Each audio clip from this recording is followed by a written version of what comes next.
Tak, děti, už jsme v zoo, těšíte se? Jo, mami, moc se těšíme. Jo, já se taky moc těším.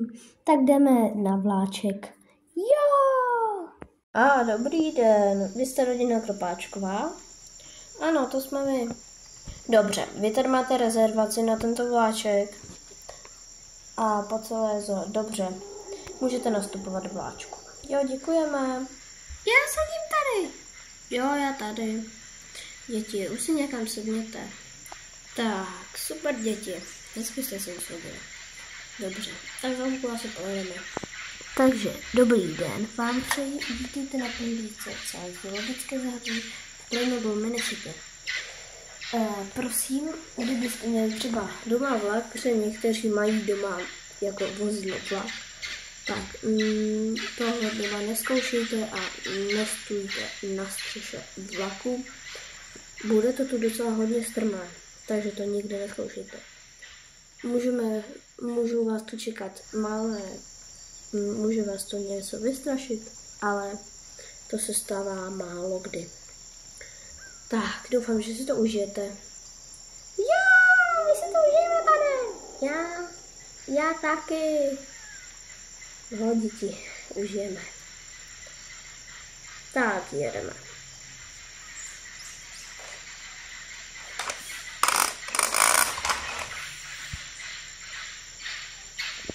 Tak, po levé straně můžete vidět kočičku, která je zavřená v kleci. Ale to není jen nějaká kočička. Tohle je totiž kočička, která umí zabít lidi do 10 sekund.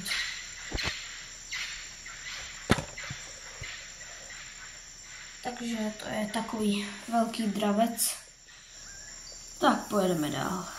A je z Asie, kočka z Asie je černá. Tak jedeme dál.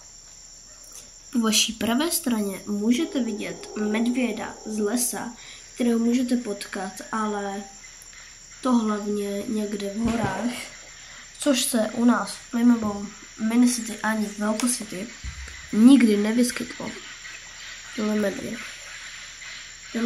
je 46 let starý a má černou barvu a je v dobré formě. Takže jedeme dál.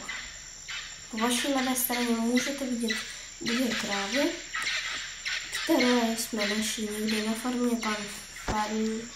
Farmář nám je dal, protože nemá s ním co dělat. A ano, můžou se ještě podojit. A v dálce vidíte kamion, kterým se naše zvířátka převažují, když se uloví. Jako když přijedou do zoo, tak v vaší pravé straně můžete vidět veverku, kterou jsme odchytli v lese. Je to teda veverka, která je velmi vzácná. Jak vidíte, má šedou barvu neboli pleť.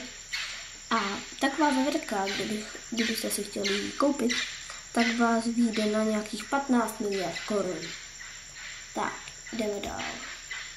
Po vaší levé straně můžete vidět prasátko, které jsme dostali od pana farmáře, protože s ním se můžeme něco dělat. Je to obyčejné prasátko, jak zde můžete vidět.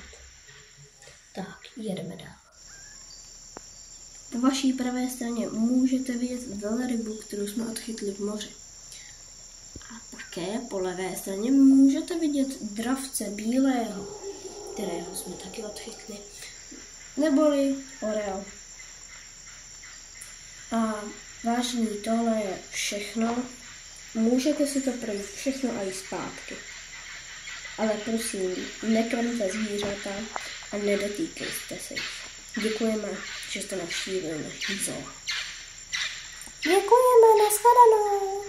Mami, a půjdeme se teďka podívat na ty zvířátka. Jo, můžeme. Co vy souhlasíte? Jo, mami, já bych chtěl. Jo, můžeme se podívat. Tak jdeme. To je to prasátko, co pan říkal. Jo, to je hezké a roztomilé. To se mi líbí. Jdeme? Jasně. Tady je ta vzácná veverka. Že jo? Jo, mami, tahle zoo je úplně hustá. Ty jo. Ale kravičky. Je, mami, ty jsou hezké, obědě. Ty jo, to bych chtěla fotku. No, to je škoda.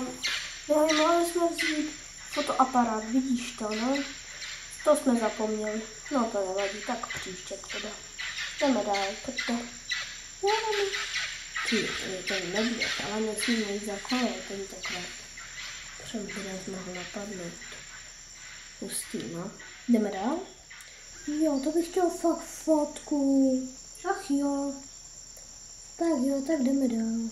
Tam už vidím v dálce, že na nás čeká autobus. Jo, tak jdeme dál. Je, to je krásná kočička.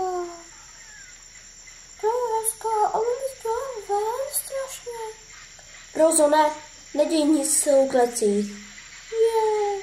Mami, ta kočička je teďka venku. Mama, já se bojím. Mama se bojím, mami, ona se ke mně blíží. Ona se ke mně blíží.